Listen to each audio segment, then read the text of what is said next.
Hey, Dave, if you were a movie character, who would you be? Ooh. Well, bearing in mind what my favourite whiskey is, there's only one answer to this.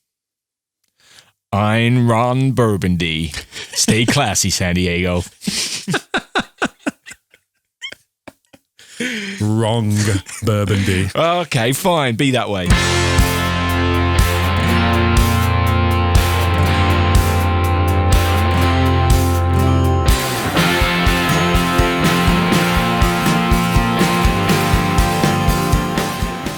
This week on Whiskey and Things, I speak to the Queen of the South Bank, Charlotte Campbell.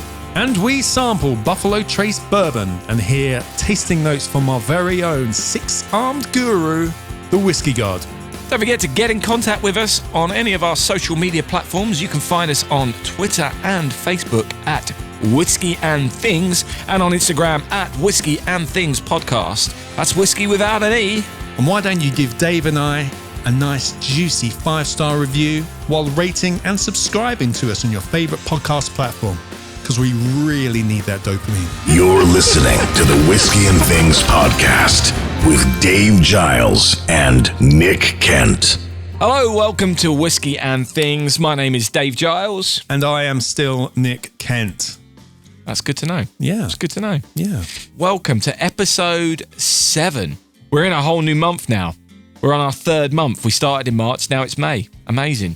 Oh, right. Yeah. I've really confused you there. You haven't have I? confused me with the maths. Yeah. Right. When you said 3rd month, I thought you meant we've done 3 months, but we're not. No. Yeah. We're in our 3rd month. Good Lord. We started this right? after the lockdown as well. I know. Crazy. Crazy times. Crazy. So we've got a few things to talk about from last week. So we've heard from Corey Ashton, our Australian listener. We may have more, but the one who gets in contact with us. Hello, Corey. He said there was a great interview with Anna Jones, who they obviously don't get on the radio over there. Yeah, totally. And the review of the Stout Edition was spot on. It's a favourite of his when he needs a quick hit of something chocolatey. Oh. Any more chocolatey, and it would grow hairs on your Jats crackers. On your Jats crackers. I don't know if is that an Australian thing? What is a Jats cracker? Any more chocolatey, and it would grow hair on your Jats crackers. Okay, we need to follow up on that. Yeah, I feel we do. I feel that's like who wants a hairy cracker? That sounds like a bad game from college. But it really was. I really enjoyed that interview with Anna. I thought it was really interesting. Dude. Yeah, and I hope other people have enjoyed that as well. And interestingly, Anna got in contact as well. She got in contact to say that last week's guest was fantastic. Oh, really? Impartial. Yeah. She as always. Yeah, exactly. Like all good news reporters, she's very impartial. And the impression of you that you did of her, she thought was mostly accurate. Oh, really? So well done. Yeah. Well done good. indeed. And we also heard from Lauren, who wanted to correct me about Jim Jameson. Okay. Remember I said that Jim Jameson may have been from Spider-Man? It's the newsreader, isn't it? But it's John. John J. Yeah, It's John. There we go. John Jonah Jameson or John J. Jo- Jonah that was Jameson. it. I was wondering Junior. what the... It's 4 J's. I knew it was a Jonah Jameson. I wasn't sure of the other one. Yeah, well, you just can't catch a break, can you, Dave? I can't. I was all over the place. All over the place with that last week. Good Lord. A mutual friend of ours messaged me earlier. Or like Oh, yeah? a couple of days ago. Yeah, Liza, singer-songwriter. Oh, yeah. Yeah, she gave us a little review. Oh, go on. Well, her exact words were, "It's nice." So, it's a positive. It's nice. It's nice. Oh, excellent. That's good. I'll take that. So thank you for that, I'll take Liza. that. Yeah, thank you, Liza. We'll have to get her on at one point. Yes, definitely. And she lives near you, so once the lockdown stops, when... Are you talking about doing a same room interview, though? Look, could you imagine? Could you imagine that? Actually doing it in the same room. In the flesh. We could do a 3-way with her in the flesh. Could you imagine that? We fear change. Wow. I'm going to be like that guy from Game On, who then doesn't want to go outside. You know, the phobia of going outside. I don't. You remember Game I On? ever saw that. Samantha Janice? Yeah, I didn't watch it. T. Martin.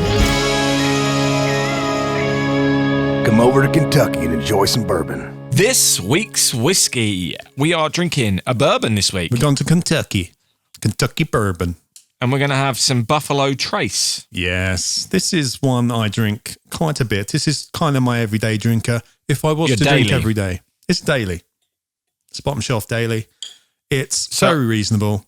You can pick it up for about 23 quid a bottle, and it's very pleasant. So I have the small little bottle, which we got as part of our bourbon tasting set from Master of Malt. Now, Nick, I just want to pull that up. Last week, you did a lovely little talk about this at the end of last week's podcast about the fact we're using these little tasting bottles, which we got from Master of Malt. We weren't paid for that advert. That was not a sponsored. It wasn't sponsored. It was.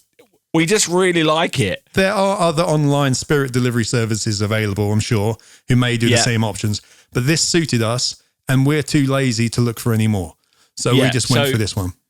Again, if you want to know the full sets we've got 15 different whiskies. This was from the bourbon tasting set. The bourbon tasting set, correct, Dave? This is from the bourbon tasting set. I'm Ron Bourbandy, mate. Staying classy. Yeah. So, I've poured it out into my Glencairn. Nice. Now, this is a bourbon. The rules are bourbons have to be made in America. They have to be 51% corn, and they have to be aged in a new oak barrel. Nick, when you say 51% corn, what do you mean? Because I can't see any corn in here. The new make, because you got malted barley makes like single malts from Scotland, etc. Yeah, and you can have a rye. Again, of course, but how? What are they crushed and turned into a liquid, or what's? That is actually kind of how it's done with corn. They don't with barley, etc. They germinate it and then add the yeast, etc. to create the alcohol. With the corn, they do actually grind it up and then cook it to kind of make this mash, this beery kind of texture. Then they add the yeast, etc. So the mixture, the new make, has to be 51% of that to be called a bourbon. So on the eyes, I think this one's a little bit lighter. Yeah. On the nose, it smells like a bourbon. It reminds me of a swimming pool. Oh, okay. I'm getting some chlorine vibes. Really? Yeah, a little bit chemically on the nose. Did you know, Dave? I don't know what I think that tastes like, but I don't know if I know. Go on. This distillery where Buffalo Trace is made, during Prohibition, they were allowed to still make whiskey for medicinal purposes. What? Yeah. No way. Yeah. So this was actually classed as medicine back in the day. Medicine? Yeah. They make quite a lot of bourbons at that distillery. It's a little bit like Middleton, where Buffalo Trace is made. There's a lot of other bourbons coming out of that distillery. Really? Well, again, I read this in a book. How old's this book? Not that old. It's called the Bourbon Bible. Really? So I think Four Roses. Haven't read it recently, but I'm pretty sure Four Roses is made, or they source some of their whiskey from. They may source from the Buffalo Trace distillery. Okay. Yeah. Okay. I can go with that. I need to do more research. No. I'm not saying that Buffalo Trace is not, but other whiskies are made there as well, or they source the stuff from Buffalo Trace. I think it's quite a big manufacturer. Is my point. Yeah. You'll find this interesting. I zoomed in on the Buffalo Trace distillery in Franklin County in Kentucky, and guess what's right next door? Please tell me a KFC. No, it's a Jim's Seafood. I like that you're looking for distilleries on Google Maps. Isolation has got to the point where that is now where we're at. No, I look for every single one we look at. I want to see what's around it and what the river is and all that kind of stuff. I love this whiskey. I drink it a lot. It's a very easy drinker. It's really smooth. It's really easy to drink. It's a nice beginning guide to bourbon. I think there are other bourbons with more flavour than this. Yeah, there are. I'm getting flat Coke vibes again, which would be the caramelly flavour.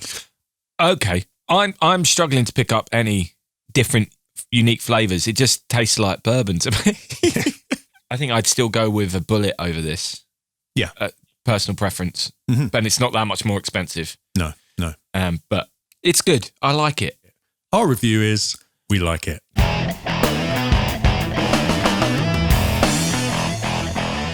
Just get the things over with. Hey, Nick, what happened to that Africa video? You know when you're mixing something and you overthink it? Yeah. Yeah, well, no, it is what it is. Right, so it's coming, is it? It's coming. It's coming. Right. It should be out by the time this comes out. I Hopefully, because I've been excited about this and still haven't seen it. I'm excited about it as well. No, it will come out soon. It just needs to be right. But so that's what you've been up to this week. Is it trying to finish that off, or is there other things that have been distracting you? There are things, but I seem to have adopted a fly. This is how exciting my life is at the moment. There's a fly which has taken a liking to me in my flat. Yeah. It won't leave. Its favourite thing to do is to kind of crawl around my computer screen while I'm trying to work. It's riveting, Dave. It really is. Please like, subscribe, and review us for more fantastic content. It's like that episode of Breaking Bad where I think there was a writer's strike, so they had to come up with an episode. So they did a whole episode where there was a fly in the lab. Really? No, it is so annoying. To get rid of it. Right, while we're doing this right now, he's cleaning himself on top of my iPad. He's like this. Doing this, he's taunting me. And the sad thing is, I know which one. Right, he was on my screen the other day, yeah, and there was another fly, and I like to move the cursor underneath him, right? So you would with a laser pointer and a cat. So you're playing, catch. I'm playing with this fucking fly. A fly. And I thought, hang on, is the other one going to do this as well? Is it just a fly thing? And I went and did it on the other one, and he didn't do it. So. There's something about this fly, and I knew it was the same fly.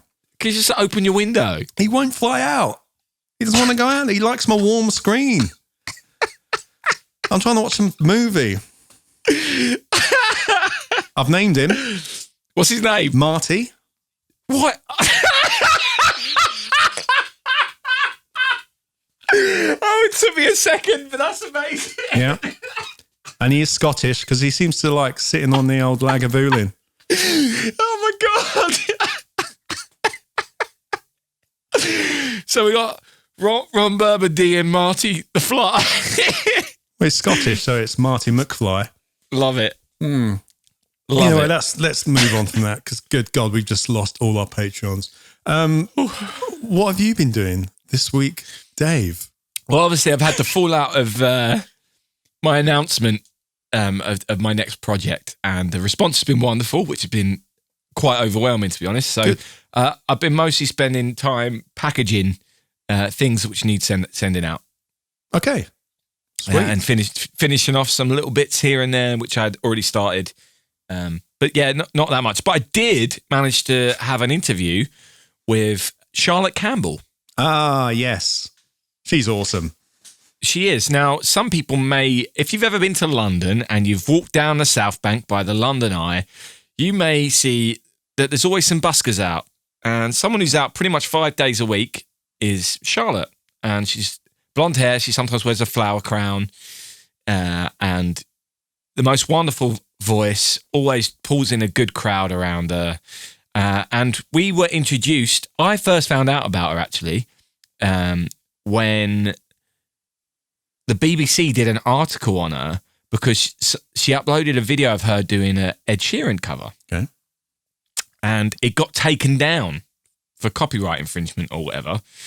But Ed sent her a message. He must have had an album out and needed to get in the press or something because that's what he does. He sent her a message saying that he really liked it and he was going to get it reinstated. And he did. Fair play to him. Okay, fair play. And it made the BBC News. So it must have been a PR stunt from him because that seems to be... And a slow news day.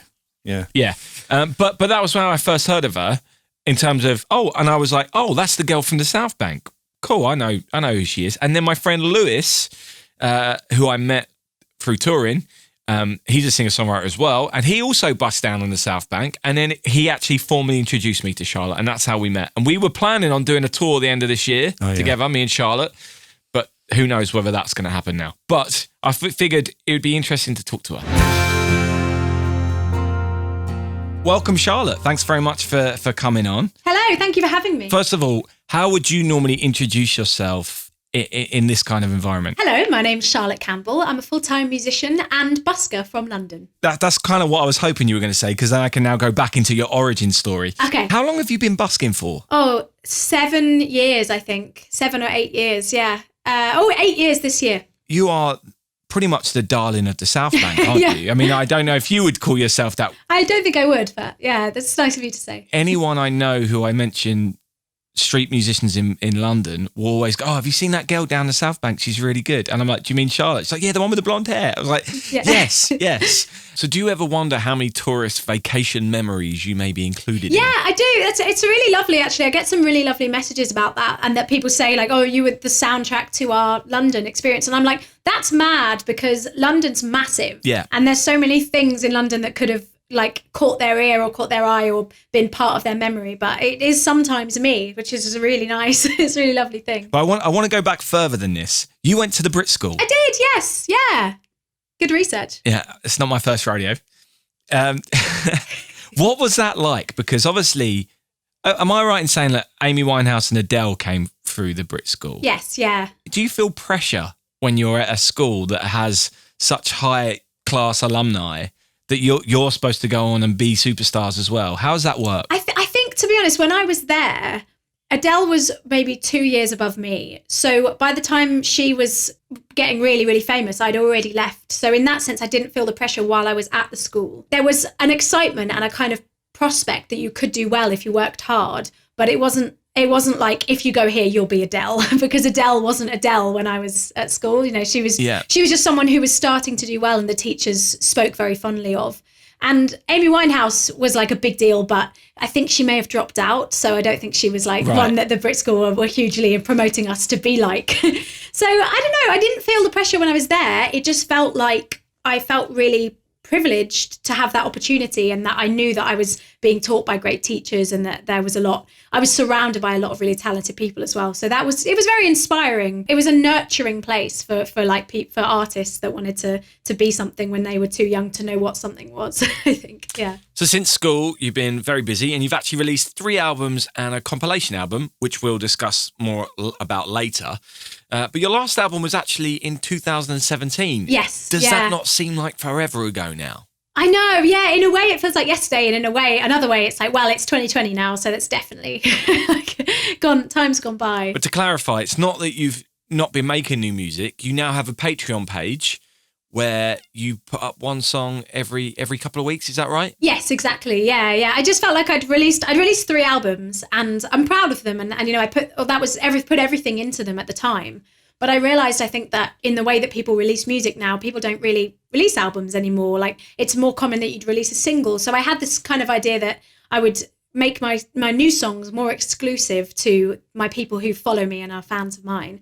And then I would sort of pick the songs that they liked the best and maybe release one as a single. But then I never did that, because I just enjoyed the process of like writing songs, playing it to people who really wanted to hear it, and then not progress. Forget about everyone else. Yeah, that's it. So now I haven't put anything out in a really long time, because I've just been like focusing on the people who support me on Patreon, and they've been like my listening club. And everyone else has heard no new music. So I'm trying to fix that at the moment and get some new music out. Yeah. Yeah. I mean, I think you're from the same train of thought that I have always been, which is just shun the industry and do it on my own. Exactly. Definitely. The most important people in what I do is the small amount of people that are showing that connection to what I've been doing. Yeah, exactly. Maybe you feel this as well. I like the community side of that as well. Yes. Yeah, I like when I play a gig that people come up to me at the end, and if I can remember their name, that makes me I'm really glad of that. Like, I wouldn't want to have unfamiliar faces. Like, I like when I'm sharing my music as well, it's very personal, and I don't want to share it with strangers. I want to share it with people that I know I've met before, you know. And so I don't know, in that sense, I'll never be huge, but I'm okay with it. I don't, yeah. Yeah. It was definitely a nice realization for me when I was like, actually, this not worrying about how big I am is a good thing. Mm-hmm.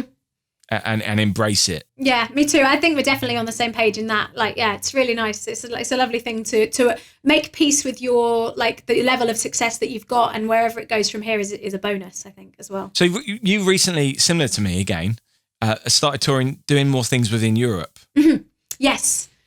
I find the Germans very, very responsive to music. And I think the other thing is about Germany in particular is they are such good hosts.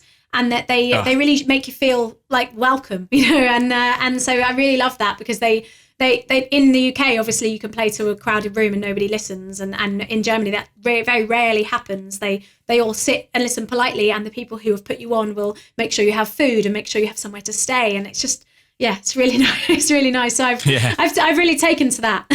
I've got a lot out of it in terms of meeting new people and cultures as well. Absolutely. And my German is ein bisschen gut. Learning. Don't, because literally this is one of the things, I'm so angry with myself. I've always, like, since I first went, I'm like, I'm going to start learning German. I'm going to get good at it. And I'm hopeless. Oh, no, I am hopeless, to be fair, but I'm really trying. I really am.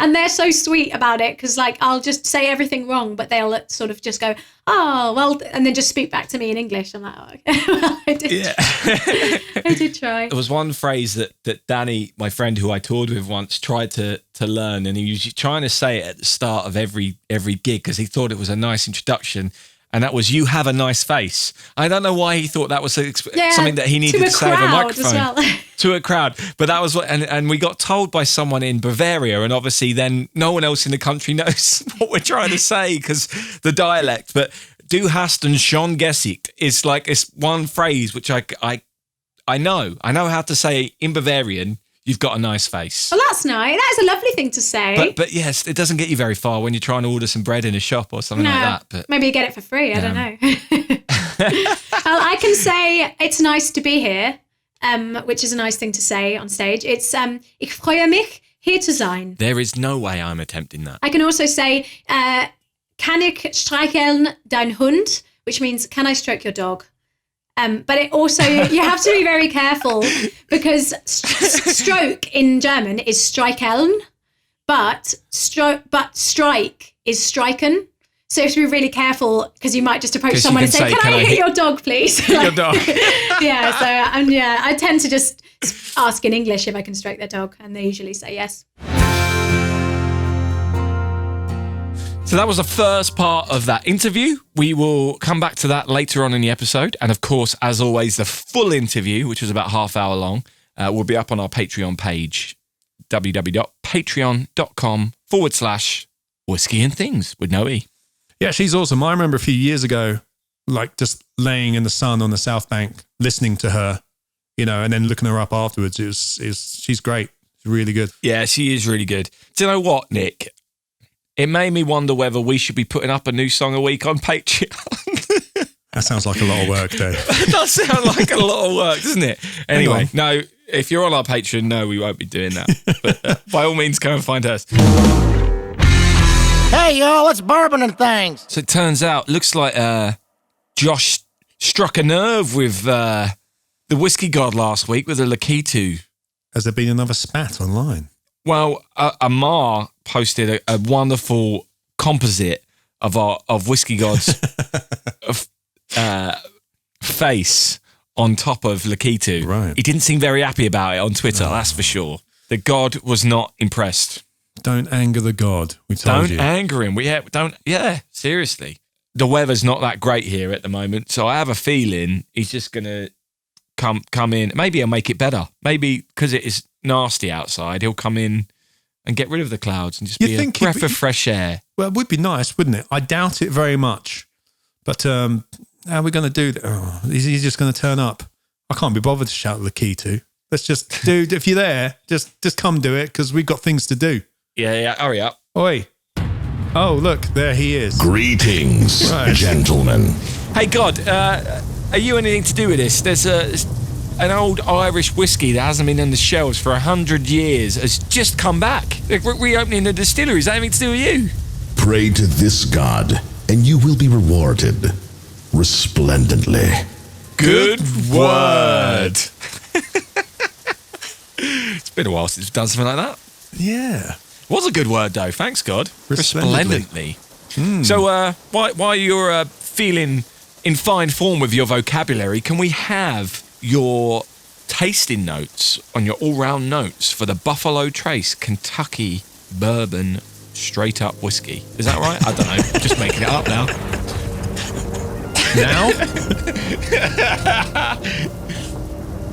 Buffalo Trace.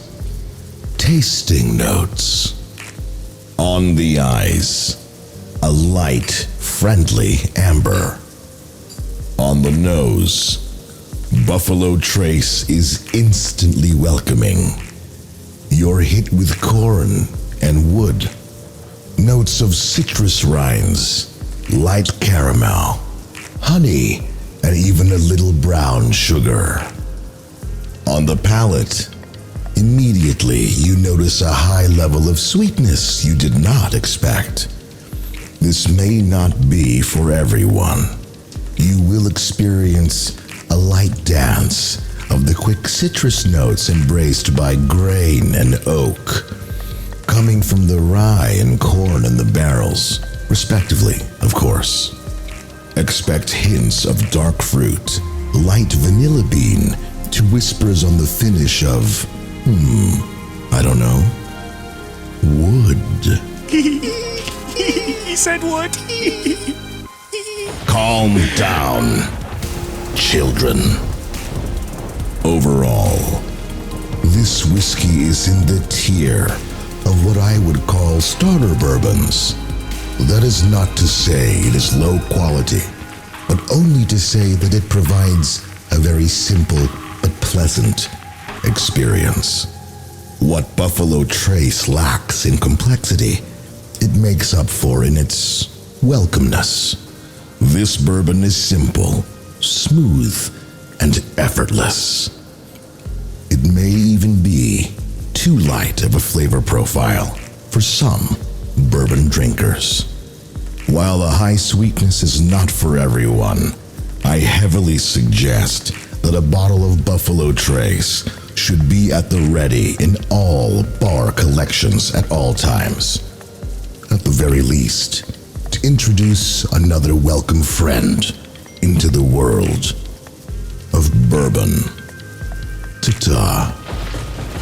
Simple, smooth, and effortless. Just like me. Mate, I was gonna say exactly the same. It does sound like he was reviewing me. What I lack in complexity, I make up for in my welcomeness. You're complex, Dave. You have many layers. Like an onion. Thanks. I appreciate that, I think. I enjoyed that. That was a good little tasting notes. Thank you, Whisky God. I'm pretty sure he did mention chlorine. I heard him say chlorine. Maybe I was mishearing him, but I'm pretty sure he said chlorine when he was on about the nose. Oh, really? Yeah, you should listen back. Should we do a callback? Should we do a callback?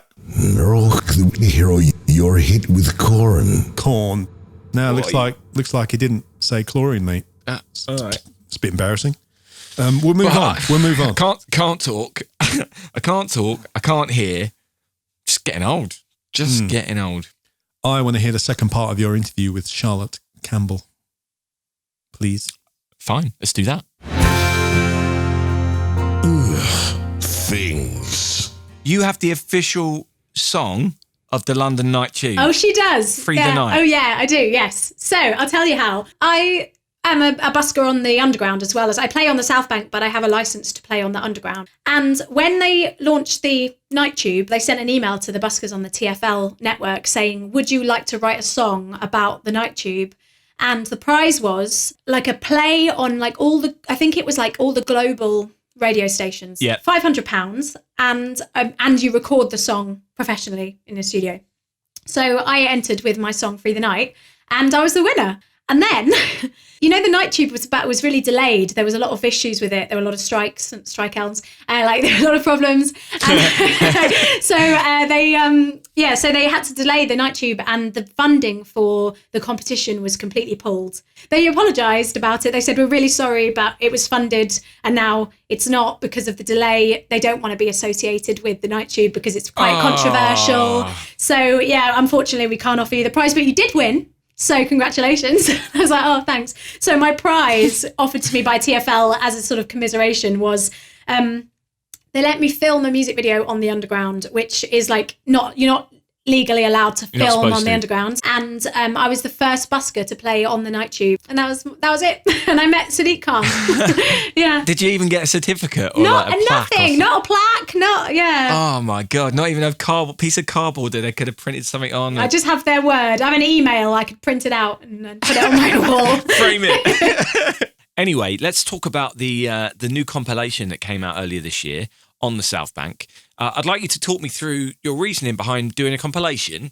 And does it just include songs off your first 3 albums, or does it also include these new songs from your Patreon page? No, it's just from my 3 albums and then one little cheeky EP that I did in between. So it's got one song from there. And basically the thought behind it was I'd really rather have the songs that I most play on the South Bank all on one CD, that is almost like the songs that are most like busker popular and the songs that people come up and ask about. It's called On the South Bank, and there's a song on there called On the South Bank, but it's also like songs from the South Bank, I guess. And yeah, it was kind of more an idea that I want, once you do 3 albums, almost like I worry that my music becomes difficult to find its way into. Like I know if I discover an artist and they've got loads of albums, sometimes it's a bit overwhelming. Like where do I even start? It's like almost like a playlist, but in the form of a beginner's CD. guide. Yeah, exactly. Yeah. And I guess because I haven't released any new music for a while, before I move on, I think, to the next phase of my music, which I think is slightly moves away from my previous style a little bit, I kind of wanted to have a bit of a closing chapter. Closure. Yeah. I also like that you've re-recorded some of the songs as well. Yeah. It's not just a playlist, because it's actually... All right, well, this song that came out in 2013, I don't sing it like that. My voice is better. Exactly, yeah. I've sung that song so many times, I now change how I inflect that vocal, and I prefer it now. So yeah. Here's the new version of it, because this is where it is now. Yeah, this is where this song has yeah. evolved to. So I feel like we've covered where you've come from. So let's talk about now. Obviously, we're in this lockdown, and as a full-time musician, similar to me, as a performing musician, I guess you're out of work. Yes, yeah.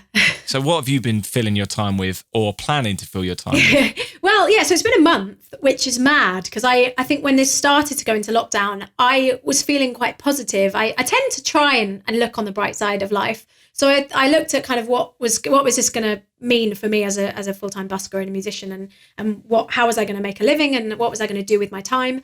And so I decided that all those songs that we talked about earlier that I'd put on Patreon, I was going to finally like redraft, re-demo, maybe even record at home and try and plan a release. But I haven't really done that.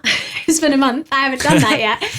Because I've been planning to do it, but I actually got really sidetracked with doing some live streaming. So I was thinking one of the ways I could try and keep making my living as a performer was by live streaming my busking. And obviously I'm busking 5 days a week usually, and I wanted to keep that for my own stamina and to make sure that I'm like using the muscle of my vocal chords. So that's actually taken quite a lot of my time up. I'm quite interactive with the comments. So if people ask me to play songs, I'll play them. And if I don't know them, I learn them. So I've been spending my whole time live streaming, planning live streams, or learning songs that people have requested for my future live streams. And that's pretty much all I've done. But I've really enjoyed it. I think I've extended my repertoire in this time. This has definitely been a learning curve. What's the main lesson you've learned? That people really do want to watch, and that I knew that I had followers from all over the world. And we said earlier, I play in a very touristy place, but I'd always thought maybe people wouldn't want to listen, or people wouldn't tune in. But actually, I think after this, I will probably live stream more, because I hadn't thought about how many people aren't able to come and see me live because they're in Germany or in America or in Brazil. And so actually I've realized that my international fan base is there and ready and waiting, and I just should be performing for them. Embracing that. Yeah. That's really interesting. Yeah. Yeah. And then I learned a bit about sound and, what the best, sound things are, and cameras, and like all the technical things that I've always been scared of. I've just kind of dived into and tried to explore a little bit more. Do you like whiskey? Okay. No. I'm sorry. I don't. You don't have to apologise. You don't have to apologise. There's a lot of whiskey in my house. I'm locked down with my boyfriend. He loves whiskey. He likes Lafroig whiskey. Is that what it's called? Lafroig. Yes. Yep. It smells really horrible. Like, it smells like it's burnt. That's what. Well, yeah. Lafroig is a very peaty whiskey, so it will smell like burnt earth.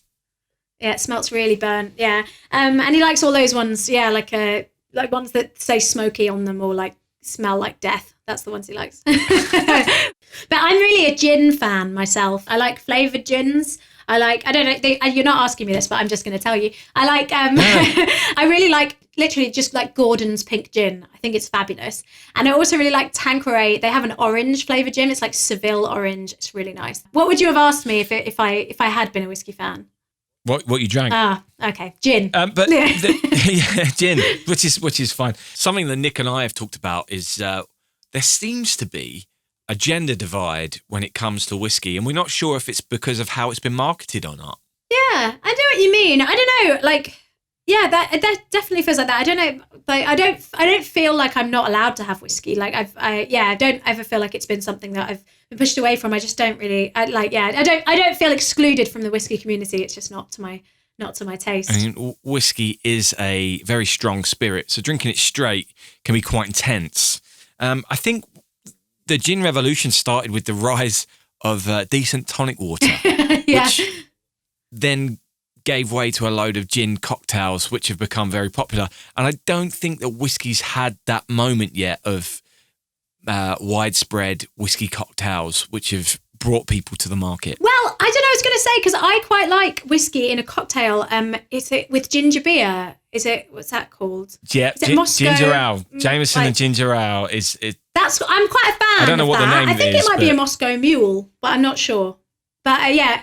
I like that. Yeah, I'll drink whiskey if it's got something ginger in it. I quite like that combo, but not ginger, not straight, and not when it tastes like smoky death. If you ever see someone drinking an old fashioned, or you see it on a menu, give it a try. Yeah, all right. I think whiskey's very classy. I'd like to be able to drink whiskey, but maybe one day. Maybe by the end of lockdown, we'll see. Yeah. I love the fact you think I'm classy for drinking whiskey. That's how I'm taking that. Anyway, you're a classy bird. Yeah. Corn. So did you look up Moscow Mule, Dave? I did. It's it does have ginger, but it's a vodka cocktail, not a whiskey cocktail. Do you know what the whiskey and ginger ale cocktail is, or ginger beer? It's called a highball. Or it's called an Irish mule. Oh, okay. Or Irish ale. Okay. So depending on beer or ale. Yeah. And if you use Irish whiskey, I'm guessing. Yeah. So there's a few variations on that. Nice. But it's funny. It's funny that she should have brought up cocktails and gin, weirdly, because we had a review on iTunes. Well, it wasn't a review, but on Apple Podcasts, you can submit a review and then also ask questions and things like that. And we've had one from Slow Gin Rules, believe it or not. So kind of appropriate, who said, "Are we going to talk more about whiskey cocktails? That might be interesting." But they also like the show. So are we going to talk more about whiskey cocktails? I think we will get round to it, haven't we? I mean, fortunately, my friend Hannah Beasy, who does listen, hi Hannah, she is a cocktail expert. She now works at Brewdog. Is she a mixologist? She is a mixologist. And also we got Dan, who could quite easily get involved in that as well. So if anyone does have a favourite whiskey cocktail, please do let us know what it is and how you make it, because I think we could start introducing that. Now, today's whiskey is a bourbon, right? Yeah. So, and as I said to Charlotte, I love an old fashioned. Yeah, I was looking up some whiskey cocktails actually, like ones I've had forgotten, like a mint julep, for example. I've never had a mint julep. I'm assuming mint. It's mint, bourbon, and sugar syrup. So it's basically sugary whiskey with sugar and ice. Sugary whiskey with sugar? Yeah, sugar syrup. Yeah, and ice and mint. Is that similar to an old-fashioned then? Well, there's no orange, there's no bitters. You don't put it's not like a lump of sugar. It's like the sugary, syrupy stuff, I think. Some bars make it with the sugary, syrupy stuff just to save time, though, because they're lazy. Probably, yeah. But anyway, that was a really fascinating interview with Charlotte. She's got the song "The London Underground," well, the Night Tube. I was going to ask. I swear we've filmed on the Underground before. We have. You're not allowed to though. You're supposed to get permission. But I will put that song and a couple of others on our Spotify playlist, which has all the episodes and songs from all of our guests.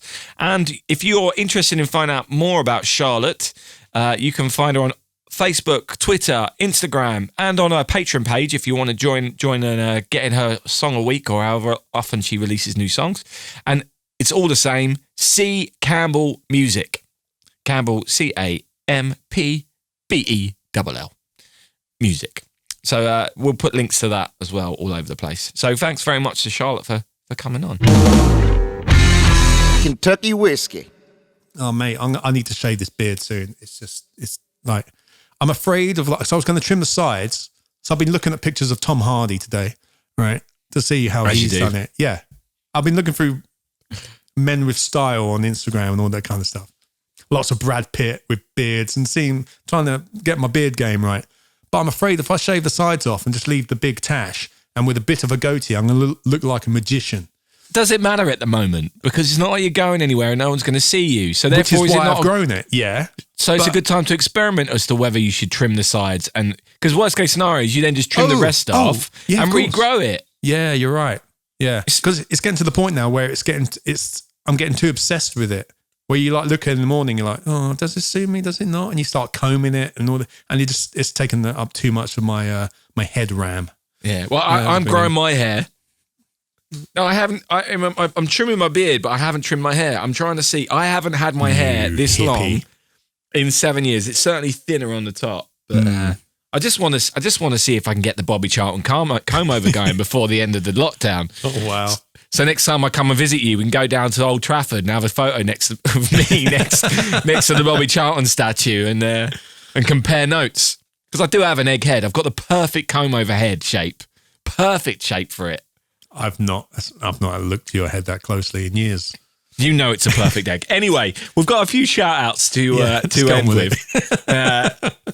It was not. I mean, that would be like what the Things segment will be like when we've got stuff to talk about. Us just having a chat, Nick. That was wonderful. I thoroughly enjoyed that. Anyway, okay. We've got a couple of shout outs. One's a question for you.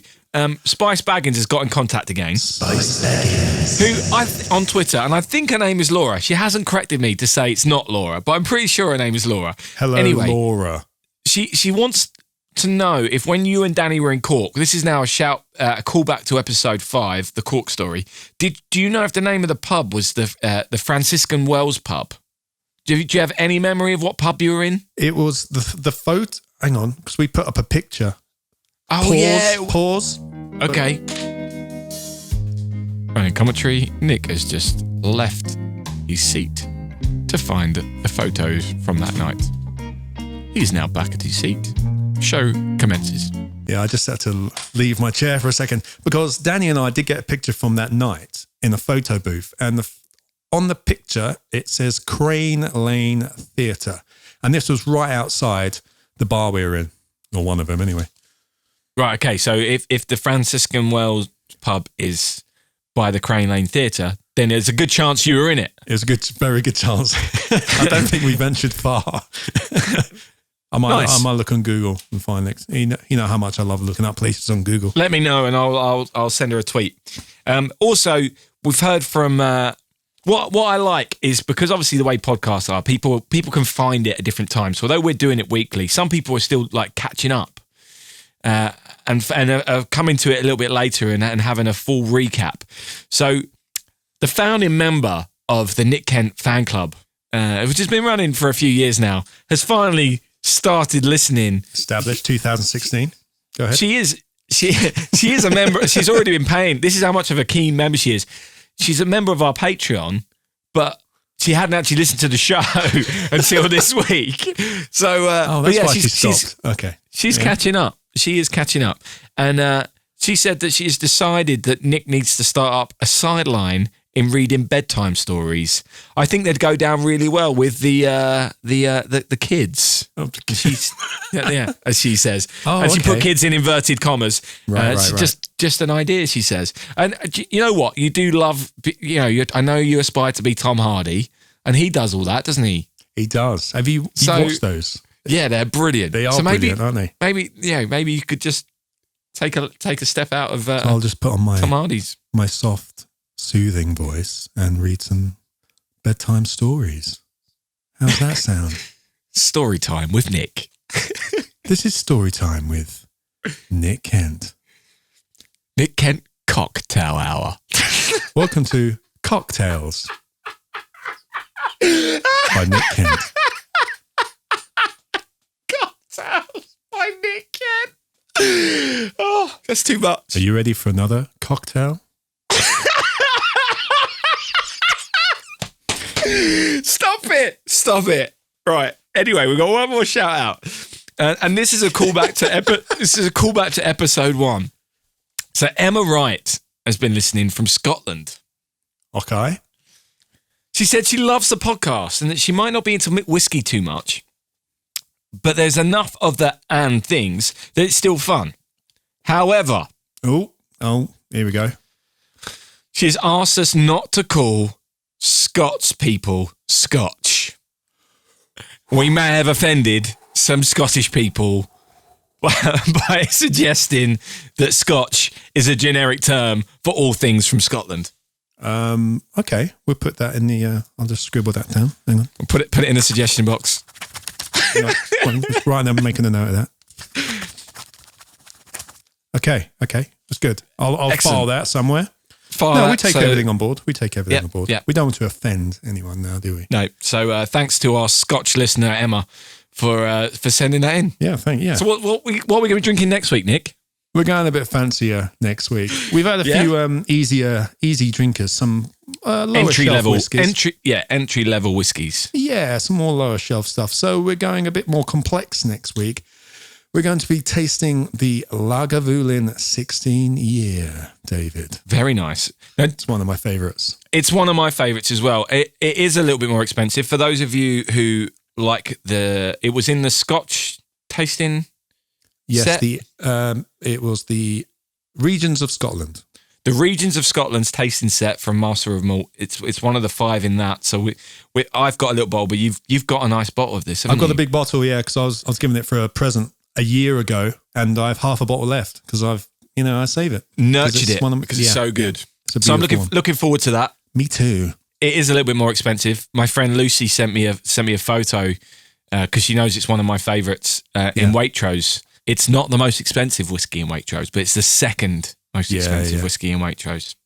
I can imagine, but it's worth it, and just save it for a special occasion.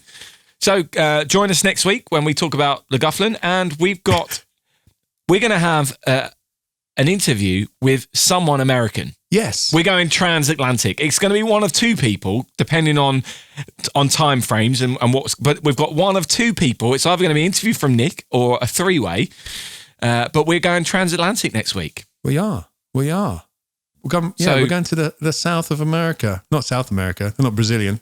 The Deep South. Yeah, ish. That's what. Well, Alabama, yeah. Georgia.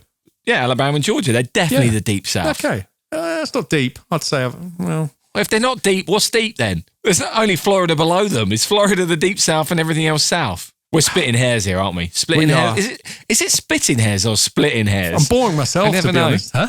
Is it spitting hairs or splitting? It's splitting. Splitting hairs. Well, now I know. I see I'm learning things all the time. There's that fly again. Mate, I'm going to have to... You have no idea. He just hit his iPad. He's gone to his safe space. God. He's gone to his safe space now on top of the iMac. Don't you dare come back over here, Marty. We're going to have words. What is the lifespan of a fly? I have no idea. I mean, how long has he been there now? 4 days? 4 days? What is he eating? I reckon he's eating my herbs. My herb garden. Tune in next week to find out whether Marty has survived in Nick's flat for a whole week. For 10 days. Anyway, thanks very much for lilistening. We'll be back. Marty. Oh, all right. Let's get out of here. I'm losing the plot. Let's go.